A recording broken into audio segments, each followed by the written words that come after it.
Hello and welcome to the May 2023 Sky Report. I'm Patrick So.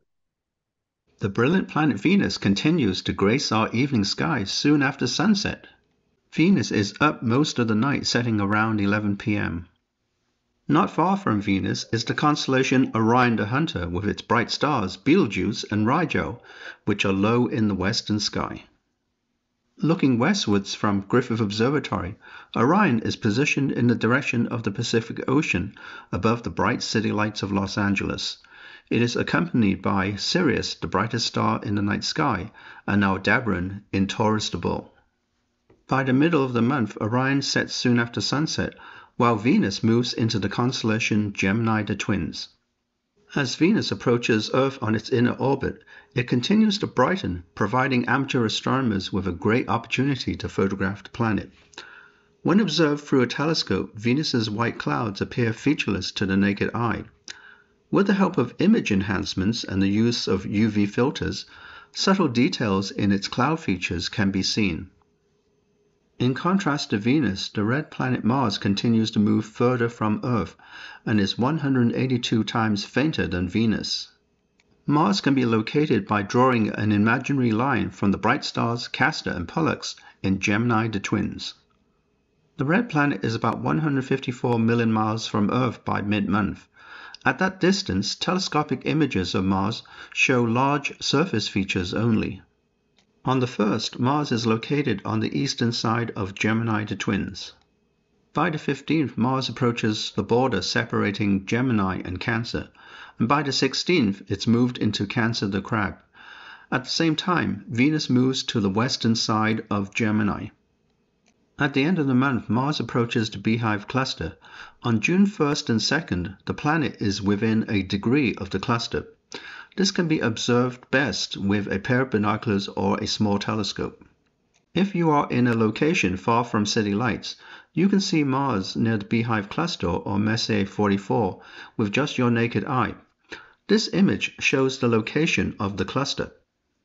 As we gaze northwards, this is the best time of the year to see the Big Dipper, when it's highest in the sky during late spring to early summer. An imaginary line drawn down from the pointer stars, Merak and Dupi, leads to the North Star Polaris. If you look directly downwards from Polaris, you'll be facing the direction of north on the ground. The angle in degrees between Polaris and a flat horizon is equal to the latitude of your location. Los Angeles has a latitude of 34 degrees north, which means Polaris is also at an altitude of 34 degrees above the horizon. Located on either side of Polaris is the winter star Capella to the west and the summer star Vega to the east. As the night progresses, Capella sets while Vega rises. From urban areas, the Big Dipper is just visible as seen in this picture taken from Griffith Observatory. A portion of the solar telescope dome is visible in the left-hand corner of the picture. By using the last three stars in the handle of the Big Dipper as a guide, one can locate Arcturus, the fourth brightest star in the night sky. This technique is known as arc to Arcturus. Here is the same method under a sky far from city lights. Turning our attention to the morning sky on the 15th, the planet Saturn continues to climb higher into the sky each morning. It is in the constellation Aquarius, while the waning crescent moon is low near the eastern horizon.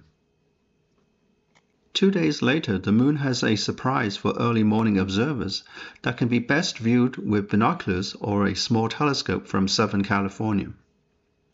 At 5 a.m. on the 17th, the planet Jupiter is hidden behind the moon as shown in the diagram. At 5:16 a.m., Jupiter will emerge from the eastern limb of the moon. This will be a challenge to observe as the sky will be growing brighter before the sunrise. When Jupiter reappears, the moon will be positioned about 8 degrees above the eastern horizon. Our moon phases this month. Full moon is the 5th, last quarter is the 12th, new moon is on the 19th, and first quarter is the 27th. And that's all for this month's Sky Report. Until next time, cheerio!